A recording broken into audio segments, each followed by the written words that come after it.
எல்லாம் அல்ல இறைவண்டமும் நான் பாவி என்று ஏற்றுக்கொள்கிறேன்.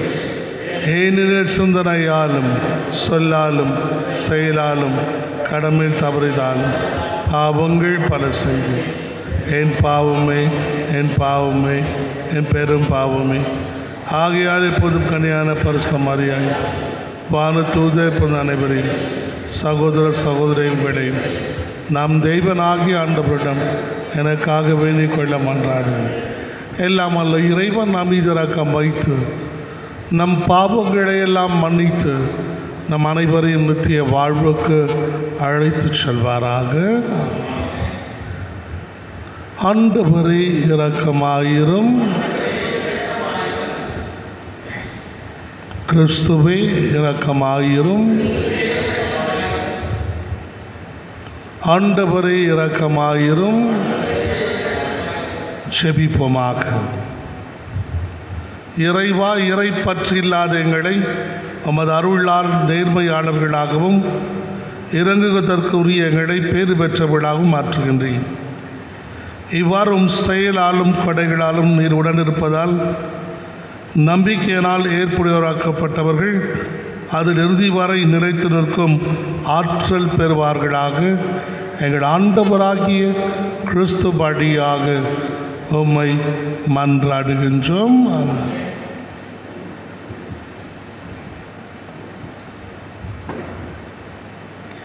என் முடிவு இதுவே: கடவுளிடம் திரும்பும் பிற இனத்தாருக்கு நாம் தொல்லை கொடுக்கலாகாது. திருத்தூதர் பணிகள் நூலிலிருந்து வாசகம். அதிகாரம் 15, இறை வார்த்தைகள் 7 முதல் 21 முடிய. அந்நாட்களில் நெடுநேர விவாதத்திற்கு பின்பு பேதுரு எழுந்து திருத்தூதர்களையும் மூப்பர்களையும் நோக்கி கூறியது: சகோதரரே, பிற இனத்தவர் என் வாய்மொழி வழியாக நற்செய்தியை கேட்டு அதில் நம்பிக்கை கொள்ளும்படி கடவுள் தொடக்கத்திலிருந்தே உங்களிடமிருந்து என்னை தேர்ந்தெடுத்தார் என்பதை நீங்கள் அறிவீர்கள். உள்ளங்களை அறியும் கடவுள் நமக்கு தூய ஆவியை கொடுத்தது போல அவர்களுக்கும் கொடுத்து அவர்களை ஏற்றுக்கொண்டார். நம்பிக்கையால் அவர்களுடைய உள்ளங்களை தூய்மைப்படுத்தினார். நமக்கும் அவர்களுக்கும் இடையே எந்த வேறுபாடும் காட்டவில்லை. ஆகவே நம் மூதாதையரோ நாமோ சுமக்க இயலாத நுகத்தை இப்போது நீங்கள் இந்த சீடருடைய கழுத்தில் வைத்து கடவுளை ஏன் சோதிக்கின்றீர்கள்? ஆண்டவர் இயேசுவின் அருளால் நாம் மீட்பு பெறுவது போலவே அவர்களும் மீட்பு பெறுகிறார்கள் என நம்புகிறோம். இதை கேட்டு அங்கு திரண்டிருந்தோர் யாவரும் அமைதியாயினர். கடவுள் தங்கள் வழியாக பிற இனத்தவரிடம் அடையாளங்களும் அரும் செயல்களும் செய்தார் என்பதை பர்னபாவும் பவுலும் எடுத்துரைத்ததை அவர்கள் கேட்டுக்கொண்டிருந்தனர். அவர்கள் பேசி முடித்ததும் யாக்கோபு அவர்களை பார்த்து கூறியது: சகோதரரே, நான் கூறுவதை கேளுங்கள். கடவுள் பிற இனத்தாரிடமிருந்து தமக்கென மக்களை தேர்ந்து கொள்ள முதலில் அவர்களை தேடி வந்த செய்தியை சீமோன் எடுத்துரைக்க கேட்டீர்கள். இறைவாக்கினரின் சொற்களும் இதற்கு ஒத்திருக்கின்றன. அவர்கள் பின்வருமாறு எழுதியுள்ளார்கள்: இவற்றுக்கு பின் நான் திரும்பி வந்து விழுந்து கிடக்கும் தாவீதின் கூடாரத்தை மீண்டும் எழுப்புவேன். அதிலுள்ள கிழிசல்களை பழுது பார்த்து அதை சீர்படுத்துவேன். அப்பொழுது மக்களுள் எஞ்சியிருப்போரும் என் பெயரை தாங்கியிருக்கும் வேற்று இனத்தார் அனைவரும் ஆண்டவரை தேடுவர் என்கிறார் இதை செயல்படுத்தும் ஆண்டவர். தொடக்கத்திலிருந்தே இதனை அவர் தெரியப்படுத்தியுள்ளார். எனவே என் முடிவு இதுவே: கடவுளிடம் திரும்பும் பிற இனத்தாருக்கு நாம் தொல்லை கொடுக்கலாகாது. ஆனால் சிலைகளுக்கு படைக்கப்பட்டு தீட்டுப்பட்டவை, கழுத்து நெரிக்கப்பட்டு செத்தவை, இரத்தம் மற்றும் பரத்தமை ஆகியவற்றை தவிர்க்குமாறு அவர்களுக்கு நாம் எழுத வேண்டும். மோசேயின் சட்டத்தை அறிவிப்போர் முற்காலத்திலிருந்தே எல்லா நகரங்களிலும் இருக்கின்றனர். அதனை ஓய்வு நாள்தோறும் தொழுகை கூடங்களில் வாசித்தும் வருகின்றனர். ஆண்டவர் வழங்கும் அருள்வாக்கு. பதிலுரை பாடல் பல்லவி. ஆண்டவர் தம் வியத்தகு செயல்களை அறிவியுங்கள். ஆண்டவர் தம் வியத்தகு செயல்களை அறிவியுங்கள். ஆண்டவருக்கு புதியதொரு பாடல் பாடுங்கள். உலகெங்கும் வாழ்வோரே ஆண்டவரை போற்றி பாடுங்கள். ஆண்டவரை போற்றி பாடுங்கள், அவர் பெயரை வாழ்த்துங்கள். பல்லவி. ஆண்டவர் தம் வியத்தகு செயல்களை அறிவியுங்கள். அவர் தரும் மீட்பை நாள்தோறும் அறிவியுங்கள். பிற இனத்தாருக்கு அவரது மாட்சியை எடுத்துரையுங்கள். அனைத்து மக்களினங்களுக்கும் அவரது வியத்தகு செயல்களை அறிவியுங்கள். பல்லவி. ஆண்டவர் தம் வியத்தகு செயல்களை அறிவியுங்கள். வேற்றினத்தாரிடையே கூறுங்கள், ஆண்டவரே ஆட்சி செய்கின்றார்.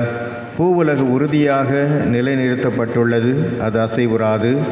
அவர் மக்களினங்களை நீதி வழுவாது தீர்ப்பிடுவார். பல்லவி. அல்லேலூயா அல்லேலூயா அல்லேலூயா அல்லேலூயா அல்லேலூயா அல்லேலூயா அல்லேலூயா அல்லேலூயா. என் நாடுகள் எனது குரலுக்கு செவி சாய்க்கின்றன.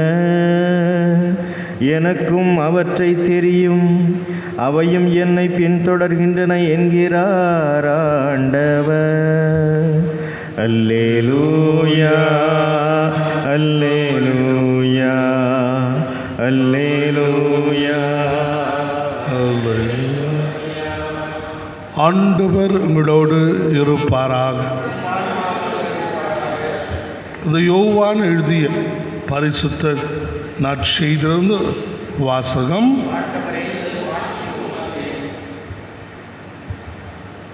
அதிகாரம் 15, இறை வசனங்கள் 9 முதல் 11 முடிய.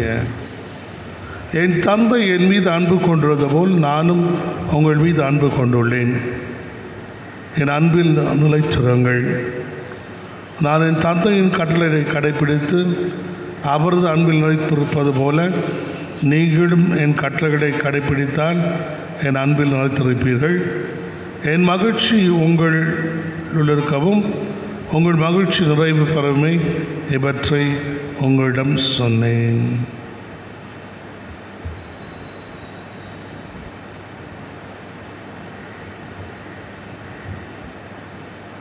இது வாழ்வு தரும் கிறிஸ்துவின் நற்செய்தி. இயேசுவில் அன்பார்ந்தவர்களே, நல்லதொரு நற்செய்தி வாசகம். Love others as I have loved you என்ற கிறிஸ்து பணிக்கின்ற கட்டளையை பார்க்கின்றோம். 3 விதமான நிலைகளை கிறிஸ்து தன்னுடைய அப்போஸ்தலர்களுக்கு கடைசி ராவுணவின் போது எடுத்துரைக்கின்றார். முதல் நிலை, நான் உங்களை அன்பு செய்வது போல் நீங்கள் மற்றவர்களை அன்பு செய்யுங்கள். இரண்டாவதாக, பரிசுத்த ஆவியின் கொடைகளை வாழ்விலை வெளிப்படுத்துங்கள், நிறைவாக்குங்கள் என்ற கட்டளை. மூன்றாவதாக, என் பெயரால் தந்தையிடம் எதை கேட்டாலும் அவர் அதை கொடுப்பார். ஆகவே தந்தையிடம் வேண்டுங்கள், பிறரை அன்பு செய்து வாழுங்கள். பரிசுத்த ஆவியின் கொடைகளை பெற்றுக்கொண்ட வரங்களை முழுமையாக்குங்கள். என் பெயரால் தந்தையிடம் கேட்டால் நிச்சயமாக அவர் கொடுப்பார் என்று ஒரு நம்பிக்கையை ஏற்படுத்துகின்றார். காரணம், கூடிய விரைவில் அவரை விட்டு பிரிந்து செல்ல வேண்டிய நேரம் அவருக்கு வந்துவிட்டது. எனவே தான் அழைத்த அந்த சீடர்களை திடப்படுத்த வேண்டும், உறுதிப்படுத்தப்பட வேண்டும் என்ற ஒரு நிலையிலே இந்த கருத்தை பகிர்ந்து கொள்கின்றார். அதை தான் முதல் வாசகத்தை பார்க்கின்றோம். பேதுரு எடுக்கின்ற முடிவு, புறவினத்தார்கள் விருத்த சேதனம் செய்தால்தான் ஏற்றுக்கொள்ளப்பட முடியும் என்று மற்ற மக்கள் வாதிடும்போது அவர் எதை குறித்து காட்டுகின்றார் என்றால், ஆண்டவருடைய அன்பு அளவு கடந்தது, எல்லைக்குள் வரையறுக்கப்பட்டது அல்ல. அவர் நம்மை மட்டும் அன்பு செய்யவில்லை, புறவினத்தாரையும் அன்பு செய்திருக்கின்றார். அவர்களும் நல்ல காரியங்களை செய்கின்றார்கள், ஆண்டவர் வார்த்தையை பின்பற்றுகின்றார்கள். Let us not force them. அவர்களை கட்டாயப்படுத்த வேண்டாம். எப்போது ஆண்டவர் அவர்களை ஏற்றுக்கொண்டு தன் பக்கம் அவர் இழுத்து விட்டாரோ நாம் தடுக்க யார்?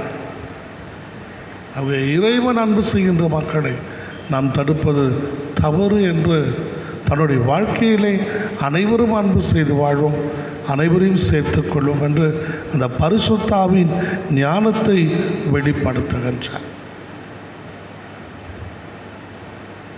அதோடு மட்டும் நான் வேண்டுகின்றார், தந்தையிடம் வேண்டுகின்றார், இந்த புனித மக்களை எங்களுக்கு கொடுத்திருக்கின்றேன், நாங்கள் நமக்கு நன்றி செலுத்துகின்றோம், எங்களை ஆசீர்வதிப்பது போல் அவர்களையும் தொடர்ந்து ஆசீர்வதியும் என்ற ஜெபத்தையும் சொல்லி இயேசு கிறிஸ்து சொன்ன அந்த 3 கட்டளைகளையும் அந்த வாழ்விலே எடுத்து காட்டுகின்ற ஒரு அப்போஸ்தலராக வாழ்கின்றார். ஒவ்வொரு அப்போஸ்தலர்களும் அதை தான் எடுத்து காட்டுகின்றார்கள்.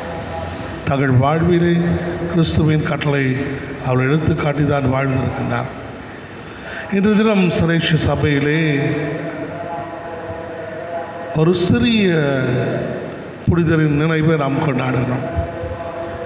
டொமினிக் சாவியோ இளைஞர்களுக்கு பாதுகாவலராக இருக்கின்றவர். 1842ஆம் ஆண்டு பிறந்து 1857ஆம் ஆண்டு வரை வாழ்ந்தவர். 15 ஆண்டுகள் தான் வாழ்ந்தவர். இத்தாலி நாட்டிலே பிறந்தவர். புனித டொன் போஸ்கோ அவருடைய முதல் மாணவராக இருக்கின்றார். சிரேஷ்ட சபையை தோற்றுவித்த புனித டொன் போஸ்கோ அவருடைய முதல் மாணவராக இருக்கின்றார்.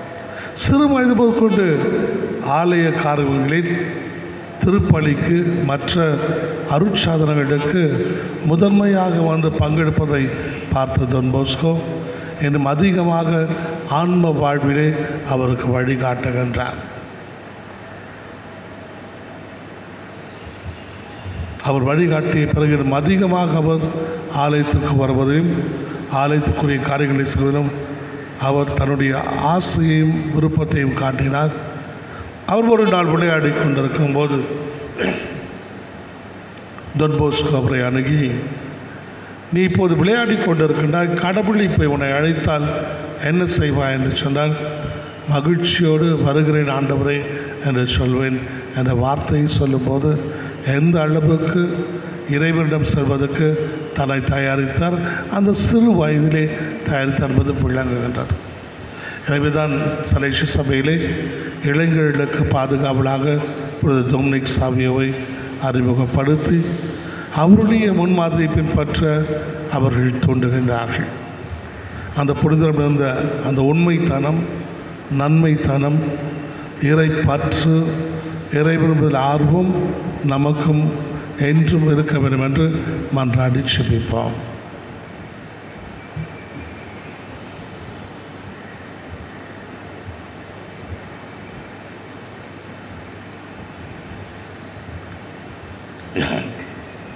கிறிஸ்து நம் மனித இயல்பில் பங்கு கொள்ள திருவிழமானார். இந்த தண்ணீர் ரசமறை பொருள் வழியாக நாமும் அவருடைய இறை இயல்பில் பங்கு கொள்வோமாக.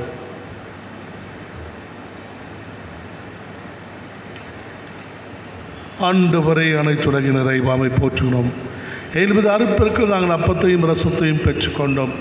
நிலத்தின் விளைவும் மனித விழிப்பின் பயணமாக தந்த இந்த அப்பத்தையும் திராட்சை கொடியும் மனித விழிப்பின் பயணமாக தந்த இந்த ரசத்தையும் நாங்கள் உமக்கு ஒப்புக் கொடுக்கின்றோம்.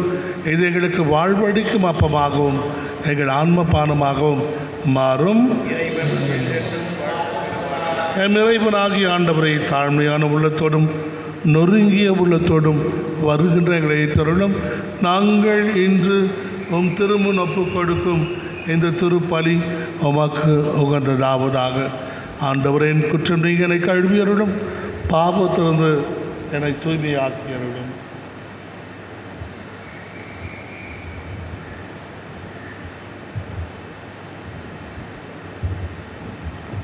அன்பு சகோதர சகோதரி, நம் அனைவரும் ஒப்புக் கொடுக்கும் இந்த திருப்பலி எல்லாம் வல்ல தந்தையாகிய இறைவனை நோக்கி ஏற்றதாகும்படி செபியுங்கள்.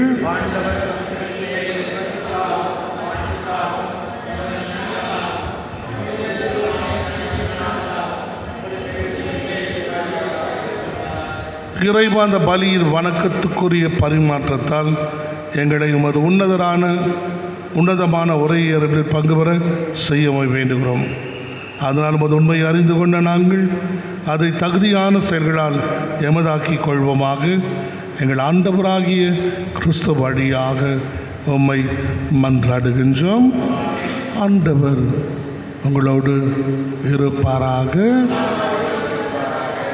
இதயங்களை ஆண்டவரிடம் எழுப்புங்கள். நம் இறைவனாகிய ஆண்டவருக்கு நன்றி கூறுவோம். ஆண்டவரை காலத்தில் நம்மை புகழ்ந்துரைப்பதும் எல்லாவற்றுக்கும் மேலாக எங்கள் பாஸ்காவாகிய கிறிஸ்து பலியான இச்சிறப்பான காலத்தில் உம்மை இன்று மிகுதியாக வாழ்த்தி போற்றுவதும் மெய்யாகவே தகுதி நீதியாக எங்கள் கடமையும் மீட்புக்குரிய செயலுமாகும்.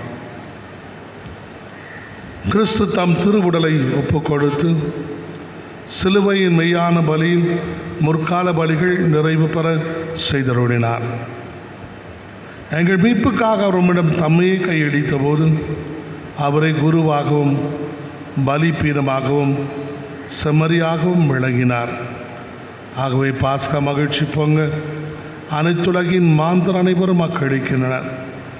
அவ்வாறு ஆற்றல் மிக்கோரும் அதிகாரம் கொண்ட தூதர்களும் உமது மாட்சிமையை புகழ்ந்து முடிவின்றி சொல்வதாவது: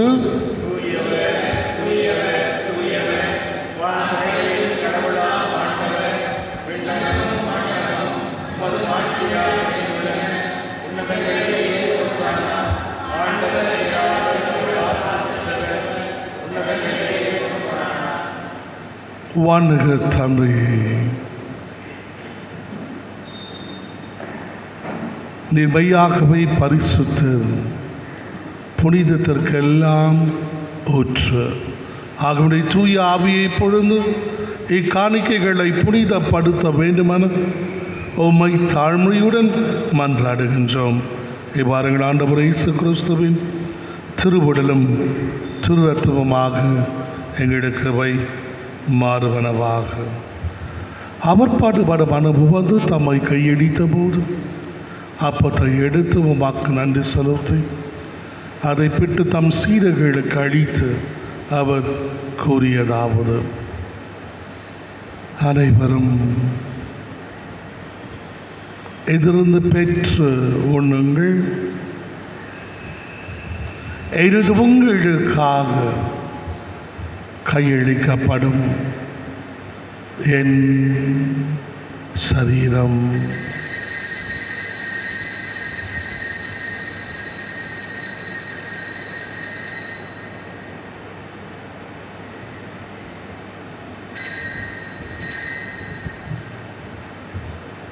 அவனும் இரவு விருந்தை அருந்திய பின் கிணத்தையும் எடுத்து உமக்கு நன்றி செலுத்தி வாழ்த்துரைத்து தம் சீடர்களுக்கு அளித்து அவர் கூறியதாவது: அனைவரும் இதிலிருந்து பெற்று பருகுங்கள். எனது புதிய நிலையான உடன்படிக்கைக்கான என் இரத்தத்தின் கிண்ணம். இது பாவ மன்னிப்புக்கென்று உங்களுக்காகவும் எல்லோருக்காகவும் சிந்தப்படும்.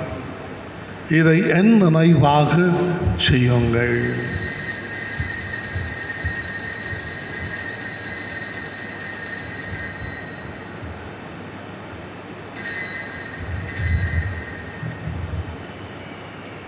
நம்பிக்கையின் மறைபொருள்.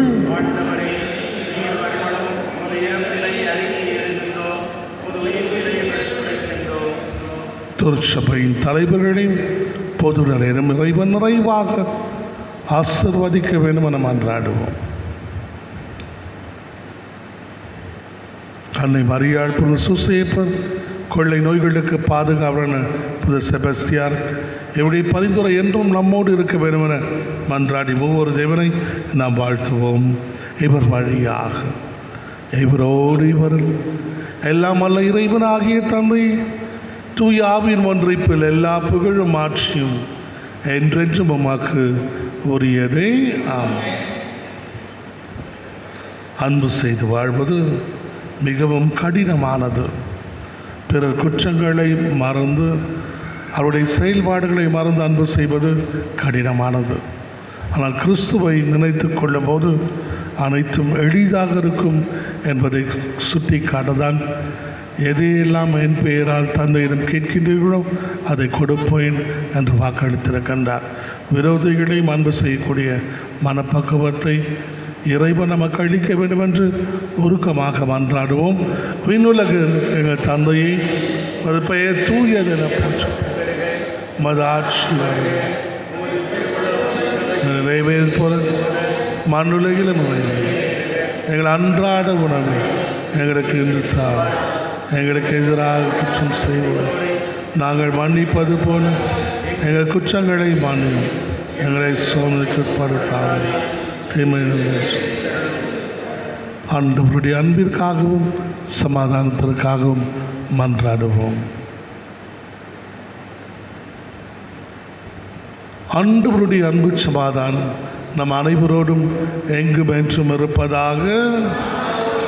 ஒருவருக்கொருவர் கிறிஸ்துவின் சமாதானத்தை மகிழ்ச்சியோடு தெரிவித்துக் கொள்வோம். சமாதானம். உலகின் பாவங்களை போக்கும் இறைவனின் செம்மறியே, எங்கள் மேல் இரக்கமாயிரும்.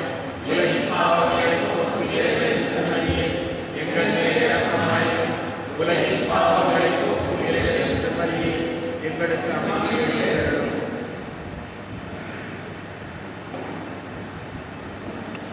இதோ இறைவனின் செம்மறி, இதோ உலகின் பாவங்களை போக்குகின்றவர். செம்மறியின் திருவிருந்துக்கு அழைக்கப்பட்ட நாம் அனைவரும் பெயர் பெற்றோர். ஆனால் ஒரு வாரத்தை மட்டும் சொல்லிவிடும். கிறிஸ்துவின் திருவுடலும் ரத்தம் நம்மை காத்து நமக்கு நித்திய வாழ்வு அளிப்பதாக. ஆமென்.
கிறிஸ்துவின் ஆன்மாவே,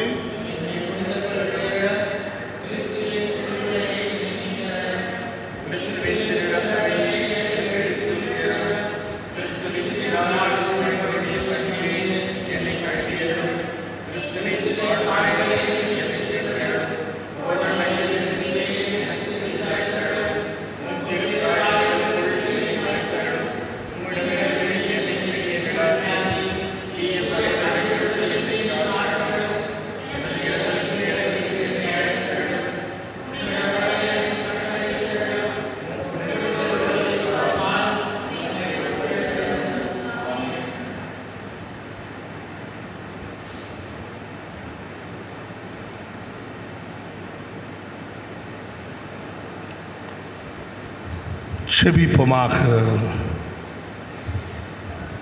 இறைவா, விண்ணக மறு நிகழ்வுகளால் நிறைவு பெறச் செய்த மக்களுடன் கனிவாய் தங்கியிருக்க உம்மை வேண்டுகிறோம்.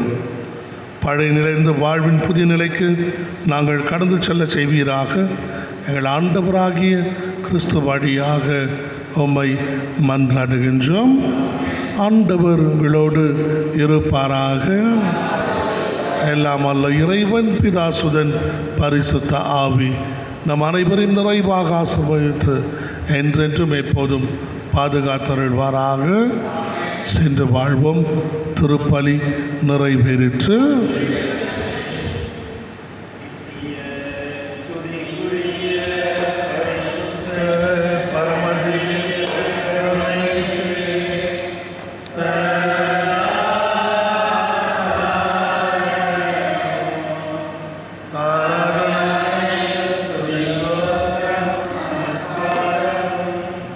Mary, full of grace, the Lord is with thee. Blessed art thou among women, and blessed is the fruit of thy womb, Jesus. Holy Mary, Mother of God, pray for us sinners now and at the hour